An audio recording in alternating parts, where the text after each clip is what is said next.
Naamoy niyo ba yung Biyahero? Ang malamig na simoy ng Kapaskuhan. Hi! So nostalgic!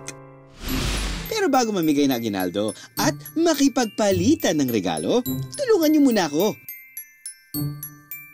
Biyeros, samahan niyo akong ilista ang mga Christmas na pagkain, dekorasyon, pasyalan at kaugalian para sa isang masayang Pasko. Woohoo!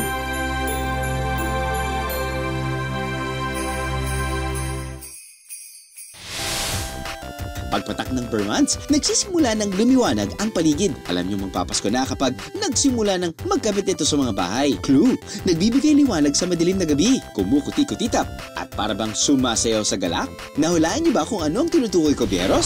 Pailaw! Siyempre, hindi pwedeng mawala ang Christmas lights. Ang bahay na ito sa Lokban, Quezon, grabe ang paandar. Mula kasi sa kinatatayuan ng bahay hanggang sa tuktok ng bubong. Saan ka man lumingon, hitik sa pampaskong dekorasyon. Award, ha? Simula po kami mag-decorate noong 2012 at naisipan kasi nung parents ko, parang mas maayos kung isa-celebrate natin itong Pasko kung magde-decorate tayo. Hanggang nakagawian ng pamilyang Esperanza ang taunang paglalagay ng magarbong Christmas lights. Kaya ang kanilang tahanan naging tourist attraction na rin sa Lokban. Nakaka-warm ng aming kalooban na makikitang napapasaya po namin yung mga bata. Kung pailaw din lang ang pag-uusapan, aba, hindi pwedeng hindi ito kasali.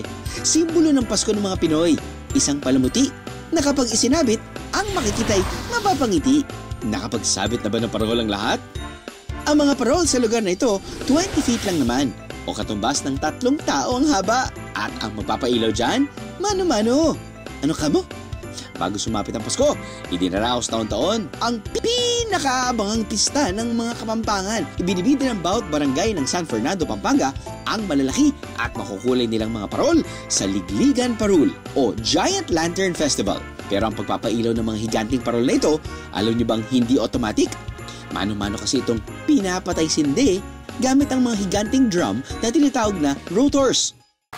So, ikakabit muna doon yung mga wiring. Dito ikakabit yung mga wiring. Okay. Tapos, pag tumama sa tinatawag naming iliso, iilaw. Parang music box siya, no? Pero, so, ginagalaw to, biglang iilaw yan. Iilaw pag tumama sa mga yero. Ayun. Pag dito naman, hindi iilaw. Saan yan? Sabay-sabay lahat yan. Kailangan. Hindi Ay, rin. hindi naman kailangan. Hindi, yung iba yung laro. So may ano rin, kasabay ng music. Okay. Bawat iba-iba. Iba-iba. Stick. Hindi kailangan yung mismo nagmano nito. Magaling yung pacing. Ang timing niya.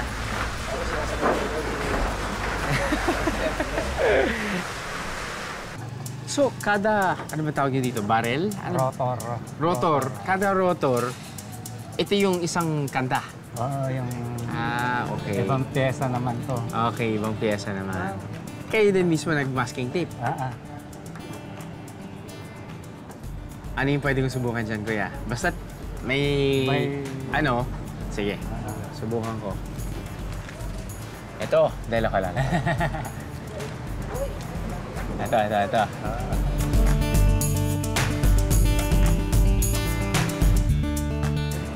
Yan yung harapan. Ilang bumbilya yan, kuya? 14,140. 14,140. So, pagdadasal nyo lang, kapag yung... Sana walang mapundi. Walang pundi. Yan yan, no? Kitang-kita mo na ito kapag gabi. Ang laki-laki, ano? Laki na ito. Dahil sa maraming paggawa ng parol, tinaguri ang Christmas capital of the Philippines ang San Fernando. Pero hindi lang dito ramdam na ramdam ang Pasko, pati na rin sa ibang mga bayan sa Pampanga. Sa Angeles, nanatili pa rin buhay na buhay ang kanilang tradisyon na nubenas o parati ng mga parol. Ang mabusising paggawa nito, ilang dekada ng panata ni Tatay Renato. Pag gumagawa ko, enjoy ako sa sa sarili ko. Ngayon, mas lalong mag-enjoy ako kung may matututong gagawa nito. Nagtuturo ho kayo? Nagtuturo ako. Bakit niyo po ginagawa yan? Ba't ho kayo nagtuturo? Binigay sa akin to na walang bayad, pamamaagi ko naman na walang bayad. Doon ako isa sa nasiyaan na na-share ko sa kanila yung kaalaman ko para yung magiging tradisyon nila hindi mawawala.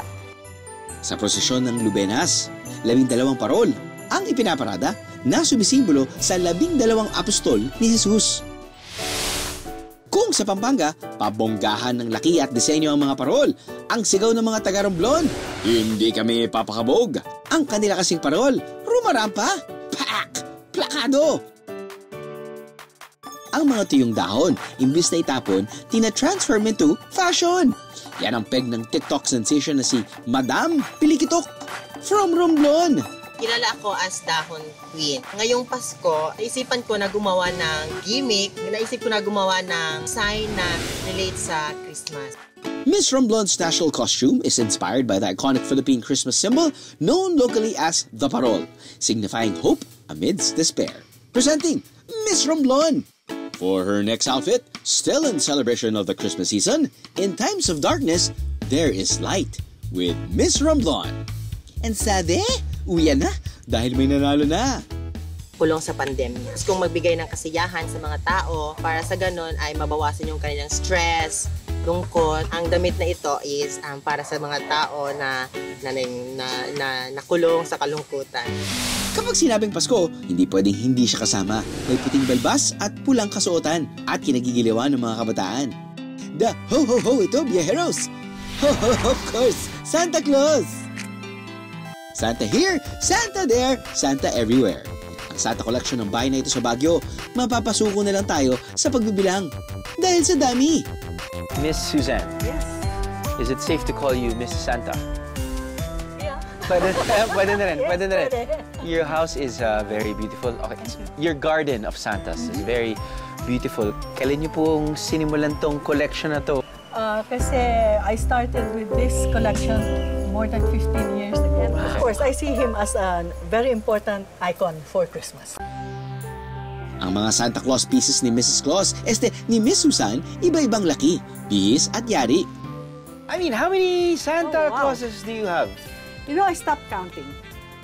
Which is a good thing. Dapat talaga, pag ganyan, dami na kasi, no? I know, I stopped counting. But do you still buy? Yes, I do. Actually, yeah. Wow. I know, right? Okay. The smallest, the biggest, most valuable Santa. Yeah. Of Okay. course, the biggest is the one there that greeted you at the door. Okay. Not And that this one. is the smallest. This is the smallest Santa. Yeah. That's the smallest. Alam ko tawag dito. Santa Niño. Pati ang labas ng bahay, umuulan ng Santa Claus. So, Wow, look at this garden. Parang, it's perfect dahil, you know, I've been to so many, how should I say this? Houses na maraming Santa collection. But for me, Baguio is such a perfect, inappropriate place because the weather is so cool. I mean, it's cool.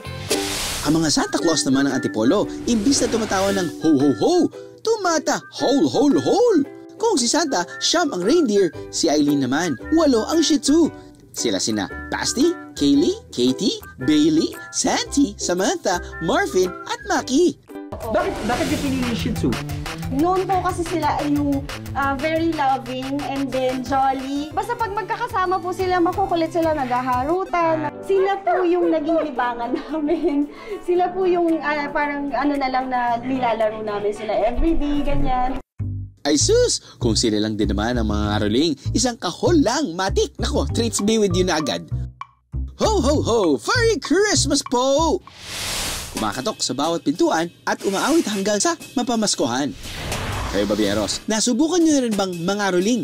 Pwes, tetestingin ko kayo ngayon, kasamang ilang lokal ng Cavite. Ilang Christmas carols kaya ang sa ulo nyo? Ito ang Biahula Christmas Carol Edition. Ang ating mga kalahok, Team Tagundong! Team Lagatlat!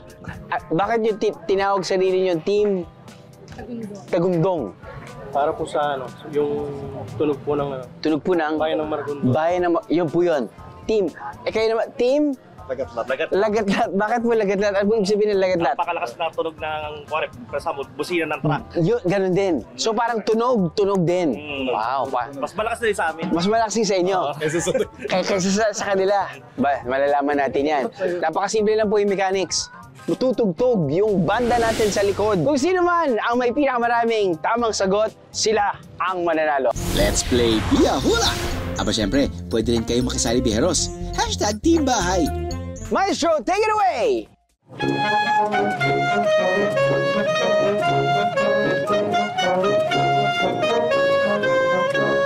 Yun na yun.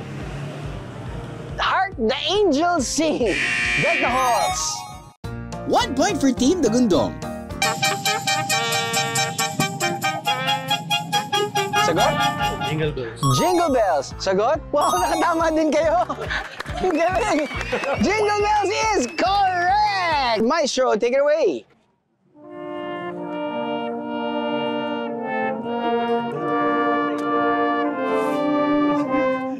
Hark the herald angels sing is correct. Hark the angels sing. May S, yung angel, walang S. Angels sing. Angels sing. Doran Forbes din. Alam ko na kung sino mananalo. Simula pa lang, alam ko na kung sino nag-ginudge ko na yung mga itsura nyo. Alam ko na kung sino mananalo. Hark the herald angels sing is correct. Kayo, biheros, nakailang points na kayo? Samantala, ang Team Dagundong makakatanggap ng 1,000 pesos, biheros. Congratulations po. Kopya naman sila eh. Grabe. Congratulations. Better luck next time. Thank you. Ang susunod nating ipauhula, binibilang din. Kapag nakumpleto raw kasi ang 9 na araw, matutupad daw ang inyong ipinagdasal. Pwede na ba kayong magsimbang gabi, biheros? Dito sa Kawit, ang huling araw ng simbang gabi ang pinakaabangan ng mga Kawiteño. Tuwing huling misa kasi ng simbang gabi, idinaraos ang tradisyon na daang taon na raw isinasagawa, ang Maytinis Festival. Alright mga biyero, nandito tayo ngayon sa St. Mary Magdalene Church, and as you can see sa loob or sa likod ko, I think they are preparing for their annual Maytinis Festival. Maytinis po talaga yung pinaka-highlight po ng December po namin dito sa Kawit. Walang makapagsabi kung kailan siya nag-start. Ultimo si General Emilio Aguinaldo nung tanungin, hindi niya alam kung kailan to kasi nakagisna niya na rin to. So yung mga tiga-Kawit, pinagpapatuloy po itong pamamanatang ito ng Maytinis. Taon-taon, pagsapit ng gabi ng December 24, magsisimula ang parada ng mga tauhan sa Biblia. Simula kina Adan at Eva. Pero ang pinaka-inaabangan daw ng lahat, ang panunuluyan. Bali po, ang Kawit nagiging theatrical background po. So si Mary and Joseph, naghahanap sila ng matutuluyan. Then mag-e-end to sa simbahan, sa altar. Sasalubungin sila ng anghel, si Mary and Joseph, yung mga gumaganap. Then nag-aawitan sila. So yun, doon na ipapanganak si Jesus Christ. So yun yung pinaka-center nung pagdiriwang po ng Maytinis. Ang altar na ito, nagiging giant Belen. Isa sa mga kasali sa Maytinis, si Len, na siyang gumaganap bilang Birheng Maria. Yes, I actually remember, hindi kami nag-Christmas Eve sa bahay. So, lagi talaga dito, Maytinis. Tradition talaga. Okay. So, nung maliit pa lang ako, sir, sabi ko, gusto ko yun. Gusto ko yan. It's when, nung nagkaroon ng audition, so sabi ko, I have to try this. Nag-audition po. That you feel that it's such a huge part of their lives, trying to extend the tradition for years and years. And nakikita mo sa kanila na they're excited to do it even though they do it every single year. There's like a sense of pride na nakikita mo sa mga mata nila na the devotion of the local community towards this specific event na nangyayari lang once a year, medyo wild. And I think that's their definition of Christmas. Siyempre, ang mga pamilya natin may kanya-kanyang tradisyon din tuwing Pasko. It's Christmas time, and I think for most families, kapag Pasko, nagsasalo-salo ang mga pamilya. Siyempre, dapat kumpleto ang pamilya. Usually, we just keep on eating. Ang importante, sa akin, at I think sa mga kapatid ko rin, and I think sa asawa ko na din, hindi pwedeng mawala ang apple pie. Enter the wife. I agree. Hindi pwedeng wala ang apple pie. Bakit nga ba? Dahil sinimulan nga ng Tatay Moy. Tama. Every Christmas, so he would always have Manang Mary. Who's Manang Mary lang? Si Manang Mary ay ang long time mayordoma ng aking lola. Lumaki kami going to my lola's place every Sunday, eating really good food because of Manang Mary. Because of Manang Mary. And yung how she cooks, it's wala to, yung walang recipe. Talagang she knows it by heart. It is really the best. The best. It's just perfect. I'm not gonna have apple pie unless it's Manang Mary's apple pie. There you go. Yun. There you go. Ang recipe ng apple pie, inalam ng asawa ko mula kay Manang Mary. Kaya ngayon, family secret na namin to. Shh!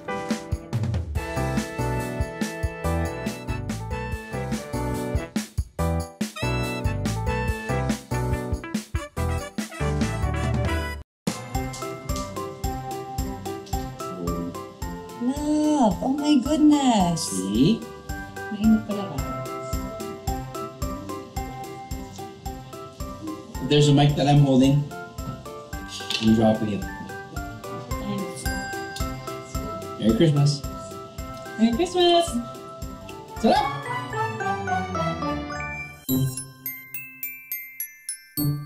Pero meron tayong laging present na pagkain tuwing Pasko, Bieros. May nyog, may mantikilya, at kulay violet. Aminin natin, excited din tayo sa simbang gabi dahil may puto bongbong, no? Dating binubudburan lang ng nyog, may iba't ibang toppings sa ngayon. Ilang puto bongbong na order nyo, Beros? Ang special puto bongbong na ito sa Cavite, may special pa. Nakapagpatapos kasi ito ng pag-aaral ng mga anak na may-ari. Ang bonggang puto bongbong na yan, 5 dekada nang iniluluto ng 70-year-old puto bongbong queen ng pamilya Fernando, si Nanay Teresita. Ang puto bongbong po namin ang nagpatapos sa aming magkakapatid.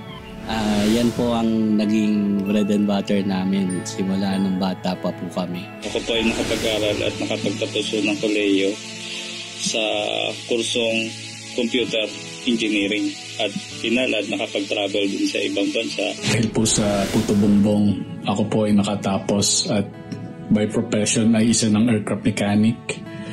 At ngayon ako ay nakabase na dito sa Japan. Kanya-kanya lang po kaming trabaho. Ay hindi pa rin po namin maiaalis sa pamilya po namin yung pagtitinda po ng puto bongbong. Proud po kami na yun po pa rin ang binigay na marangal na trabaho sa amin ng nanay ko. Pagdating po ng simbang gabi, sama-sama po kami ng mag-anak. Andun kami lahat kompleto. Pati nanay ko, pati mga pamangkin ko. Tsaka yung mga anak ko. Kaya lahat po sila marunong kasi kasama ko po sila eh. Ngayon, ang recipe ni Nanay Teresita na ipasa na hanggang sa 3 henerasyon ng pamilya. Lagi po kasi akong kasama din ng lola ko magtinda noon, saka yung mama ko po. So, ngayon po ako na po yung nagtitinda. 7, 8 years old pa lang po nag-start na ako sumama sa lola ko po magputo bongbong po. Minsan po, napapaiyak ako sa tuwa, sa saya kasi sabi ko, salamat sa Diyos kasi napalaki ko yung mga anak ko. Sayang nga lang po hindi na nakita ng mister ko yung kung ano ang sitwasyon ng mga anak niya ngayon.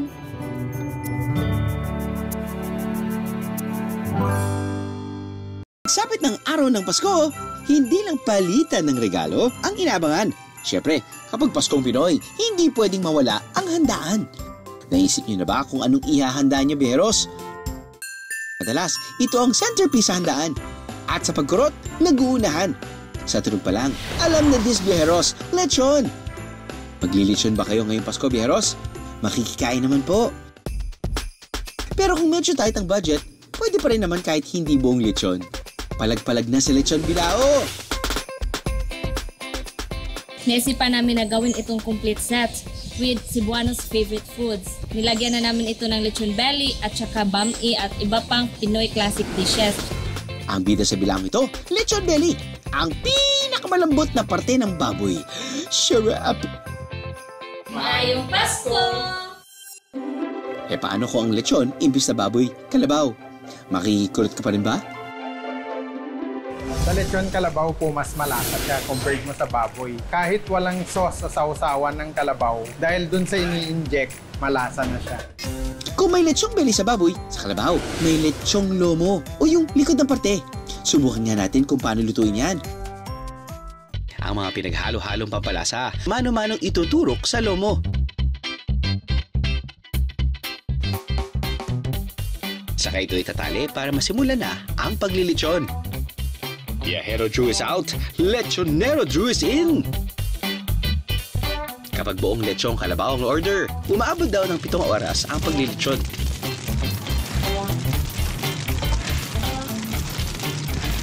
Pero kapag lomo, 2 oras lang, luto na.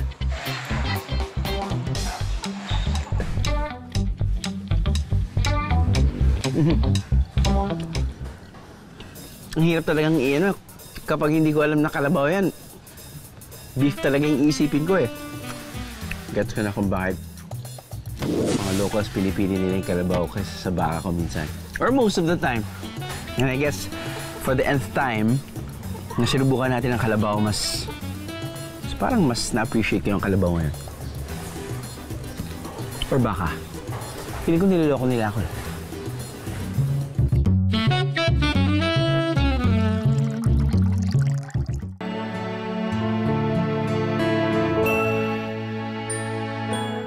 Pasko, kung kailan nagsasama-samang pamilya. Ano man ang handa, basta't magkakasama, mas nagiging mas masaya. Pero paano ang selebrasyon kung ang pamilya hindi sama-sama? Isang pamilya ng mga doktor na tubong Baguio ang Claridad family at dahil sa kanilang propesyon, minsay naiiba ang pagdiriwang nila ng Kapaskuhan. You celebrate Christmas in a non-traditional way. Yes, we do that.